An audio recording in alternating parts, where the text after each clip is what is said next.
to a book dip. It's been a minute since I did one of these, and I've been wanting to, but who can find the time for all the things that you want to do and the books you want to read? Well, today's book dippin', and by the way, of course, when I finally have time to film this video in the spot that I want to film it in, they're doing work outside. And so if it sounds like someone is getting their teeth worked on, it's some man out there doing some thing to the street. Anyway, so this is the book dip today, and it's made in Japan, American influence on Japanese quilts. It's a slender volume. It's just, oh, I don't know, what is that, like 12 pages, 14 pages, plus the cover. And this is, yeah, a museum catalog. It's very special.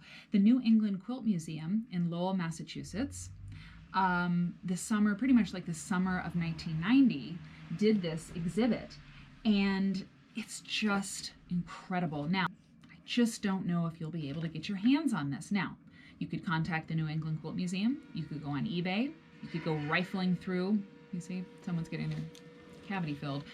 You could rifle through someone's quilt library, you know, to get it. If you're missing yours.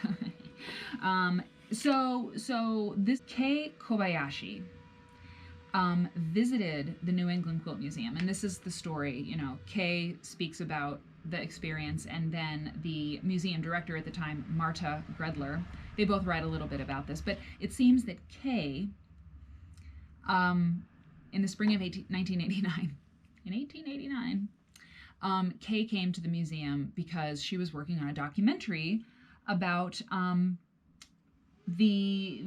for Japanese public television about quilts in Japan and American quilts. And so they did an exhibit together. And the quilts that are featured in this catalog, which were featured in the exhibit, of course, will blow your mind.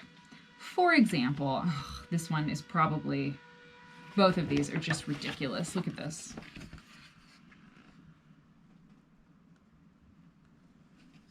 So what I was saying is that because it'll be hard to get one of these, the best I can do is put a link to the New England Quilt Museum and tag them in this post, and urge you to go to the New England Quilt Museum website, and anytime you're in New England, when you can, go visit the New England Quilt Museum. Every little bit helps these nonprofits, especially now. So if you care about quilts like this, oh my God, then you need to support your quilt museums. Are you ready for this? Ha ha ha ha.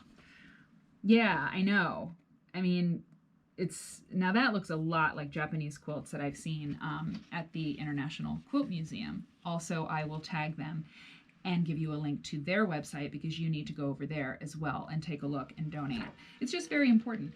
I mean, these quilts they're wonderful, and I'll put a few more images in there because I said that I would, and I want to. So, you know, things like this, exhibits like this, international partnerships with quilt makers, you know, these are the things that great museums, quilt museums are doing, and they've been doing for a while. I mean, the International Quilt Museum is named that because they have a huge collection of quilts from around the world. And the New England Quilt Museum obviously cares about the global landscape of quilt making, you know. I mean, this was back in 1990, which was a very interesting time for Japanese quilts and American quilts and the relationship between the two. Oh my God. Okay, I'll put a couple more in here for you to see. And yeah, and that's book dipping. So make sure you're looking at quilts, you know, if you're looking at quilts, look beyond America, look beyond North America, and see what else is out there. This is another one. I just, you know, I have to do a little bit at a time, but it's a very interesting book. Oh, I'm teasing you.